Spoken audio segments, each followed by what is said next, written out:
Linus Tech Tips coverage of PAX 2013 is brought to you by Western Digital, Intel, and SteelSeries. We've got Chris Cook, Director of Public Relations at Wargaming, and they are showing off not one but two extremely exciting things here at the show. We are going to be starting with World of Warplanes. So give me the basic concept. Assume they've never heard of Wargaming. They've never heard of World of Tanks. They know nothing. So what we're known for as a company is free-to-play games, digital. We hit it really well with World of Tanks. 70 million registered players around the world.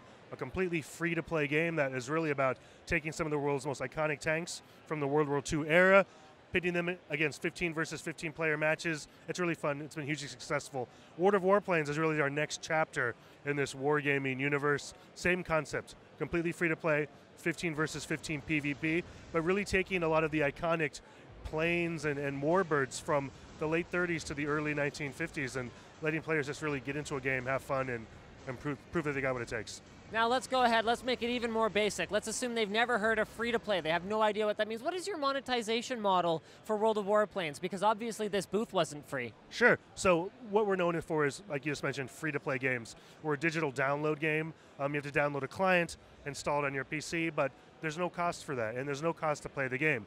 Where we make money is in-game monetization. We have in-game purchases. One thing that really, I think, sets us apart and what makes us really proud is that none of our in-game purchases give you an advantage in battle. So you're buying things from us like skins and customization things to make your tank or plane look cooler. You're buying consumables that you use in the heat of battle that are only temporary, but nothing that you buy is going to make you better than player B or C or D. We really pride ourselves on making our games all about skill. We don't want anyone, whether you're paying or you're not paying at all, to feel like you're better or you have a better advantage than anyone else. Okay, so let's talk about balance then. So World of Warplanes is obviously a completely new challenge in terms of, I mean, it's a completely different type of game. So what have you guys done to make combat interesting? Tell me the top two or top three things. Well, I think we've really sped the game up.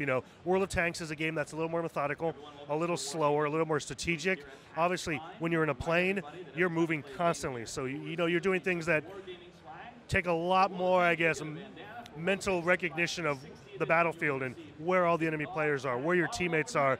But we've done a lot of cool things like really making sure that the geography and the environments are going to play heavily into battle.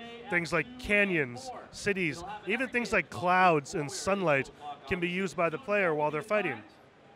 That is incredibly cool. Now, obviously, a question that I'm sure I'm not the first person to ask you is there some kind of a plan to take World of Tanks and World of Warplanes and combine them into World of Tanks and Warplanes and whatever else the case may be?